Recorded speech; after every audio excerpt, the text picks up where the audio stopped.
আসসালামু আলাইকুম এভরিওয়ান, কেমন আছেন সবাই? ওয়েলকাম টু বাঙালিয়ানা রান্নার প্রতিযোগিতা 2024 অর্গানাইজ বাই দেশি রান্নাঘর। প্রথমে আপনাদের সকলকে অসংখ্য ধন্যবাদ। আমার গত ভিডিও অর্থাৎ অডিশন রাউন্ডের প্রথম রাউন্ডের ভিডিওটা আপনারা অনেক বেশি পছন্দ করেছেন, যার কারণে আমি আসলে অনেক বেশি ফ্ল্যাটার্ড। আর আজকে নিয়ে এলাম অডিশন রাউন্ডের সিলেকশন পর্ব অর্থাৎ সেকেন্ড রাউন্ড।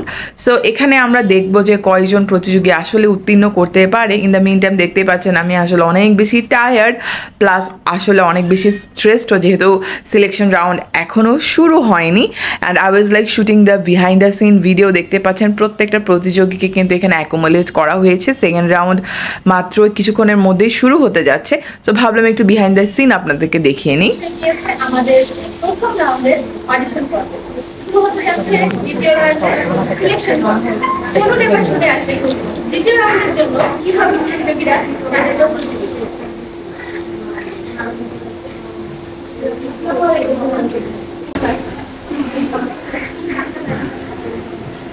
দ্বিতীয় রাউন্ডের জন্য অনুভূতিটা কেমন লাগছে?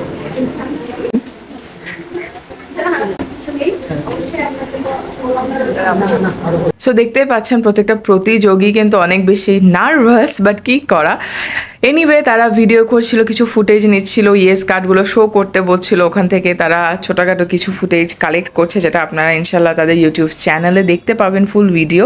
আর আমরা অপেক্ষা করছিলাম, অ্যান্ড সেকেন্ড রাউন্ড অর্থাৎ সিলেকশন রাউন্ড কিন্তু শুরু হয়ে গেছে এবং প্রথম প্রতিযোগী কিন্তু অলরেডি জাজেস রুমে এন্টার করে ফেলেছে। আমরা ইন দ্য মিন টাইম অপেক্ষা করছিলাম বাইরে, এবং দেখতেই পাচ্ছেন যে আমি বসে আছি এবং আমার পাশে আমার ছোট বোন কিন্তু জিম হচ্ছে। ও জানে না যে আমি ওকে ভিডিও করছি, ও লিটারালি ডজ অফ করে পড়ে যাচ্ছিল, এত ঘুম পাচ্ছে তার। সো আমরা এখানে বসে বসে আসলে ওয়েট করছিলাম কখন তাদের সেকেন্ড রাউন্ড শেষ হবে অ্যান্ড কখন আসলে রেজাল্ট জানতে পাবে। এটাই হচ্ছে সেই ভৌতিক জায়গা যেখানে আসলে সিলেকশন রাউন্ডটা কন্ডাক্ট করা হচ্ছে। আমরা মামনির ইয়েস কার্ডটা নিয়ে বসে আছি, যে এই আশার সাথে যে ইনশাল্লাহ সিলেকশন রাউন্ডটাও মামনি উত্তীর্ণ করতে পারবে, কারণ এই অ্যাচিভমেন্টগুলো কিন্তু অনেক বেশি special. So already second round শেষ, এবার আমরা রেজাল্টের অপেক্ষায় আছে। দেখতে পাচ্ছেন সবাই বসে অনেক গল্প করছে, আড্ডা দিচ্ছে, এবং ইন দ্য মিন টাইম কিন্তু তারা আবার কিছু ইন্টারভিউ নিচ্ছে। আমি আপনাদেরকে বিহাইন্ড দ্য সিন আবার দেখাচ্ছি।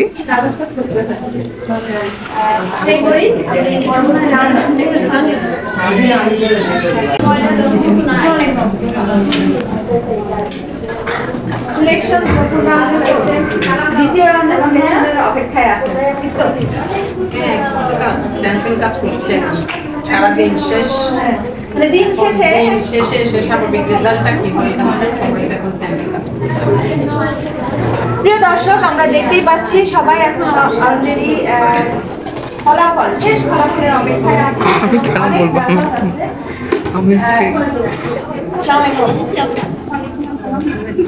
সবাই অনেক এক্সাইটেড, সাথে নার্ভাস, এবং এই আন্টিটাকে আমার খুব বেশি ভালো লেগেছে। ওনার অনেক সুইট, মাশাল্লাহ। যদিও সবাই অনেক সুইট, সবাই আমাদেরকে খুব আদর করছিল, সবাই গল্প করছিল। আসলে পুরো দিন একসাথে বসতে বসতে একটা ফ্যামিলির মতো হয়ে গেছিলো। অ্যান্ড আমি বসে আছি, আমার পাশে মামনি দেখেন উকি দিচ্ছে। But the main fact is আমার আসলে অনেক বেশি ক্ষুধা লেগেছে। প্রায় তখন সন্ধ্যে 7টা বাজে, আমরা গেছিলাম সকাল 11টায়। সো ক্ষুধায় অবস্থা খারাপ, সাথে টেনশনে অবস্থা খারাপ, সাথে টায়ার্ড।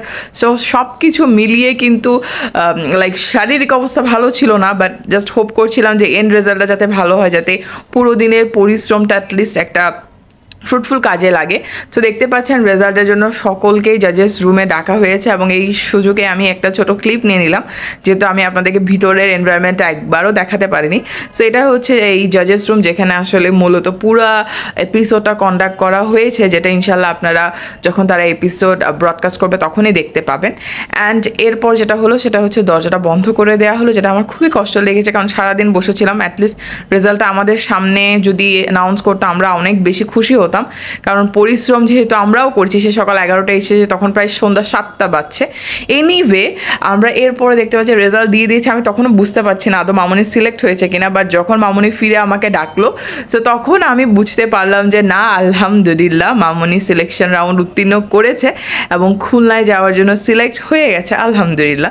সো এখানে 25 জন থেকে মোটামুটি 14 জনের মতো কিন্তু খুলনার জন্য অর্থাৎ সেকেন্ড রাউন্ডের জন্য, দ্বিতীয় পর্বের জন্য সিলেক্ট হয়েছে। সাথে আমাকেও ইনভাইট করেছে। সো আমিও মামনিকে সাপোর্ট করার জন্য খুলনায় যাব ইনশাল্লাহ, এবং এটাই আশা আছে যে চট্টগ্রাম থেকে ইনশাল্লাহ এবার একজন হবে।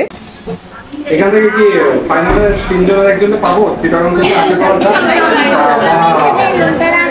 ওকে ওকে থ্যাংক ইউ সবাই thank you so much for watching this blog এবং আমার পেজে চোখ রাখবেন। খুলনায় কি হলো, খুলনার ব্লগ নিয়ে ইনশাল্লাহ হাজির হব আবার।